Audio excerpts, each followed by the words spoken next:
গেল বছরের ৫ আগস্ট দেশ ছেড়ে ভারতে পালিয়ে যান আওয়ামী লীগ সভাপতি ও সাবেক প্রধানমন্ত্রী শেখ হাসিনা।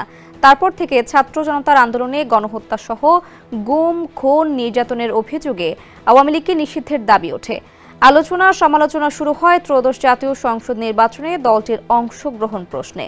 এমন অবস্থায় ব্রিটিশ সংবাদ মাধ্যম বিবিসিকে দেওয়া এক সাক্ষাৎকারে আওয়ামী লীগের নির্বাচনে অংশগ্রহণের বিষয়ে কথা বলেন প্রধান উপদেষ্টা ডক্টর মোহাম্মদ ইউনূস। বৃহস্পতিবার বিবিসি অনলাইনে তার সাক্ষাৎকারটি প্রকাশ করা হয়েছে।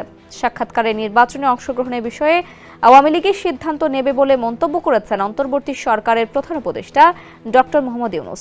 বিবিসিকে তিনি বলেন, আওয়ামী লীগ সিদ্ধান্ত নেবে তারা নির্বাচনে অংশ নেবে কিনা। দেশ জুড়ে তোলপাড় ওয়ালটন ফ্রিজ কিনে আপনিও হয়ে যেতে পারেন মিলেনিয়ার। আমি তো তাদের হয়ে এই সিদ্ধান্ত নিতে পারি না। নির্বাচনে কি অংশ নেবে তা নির্বাচন কমিশন ঠিক করবে।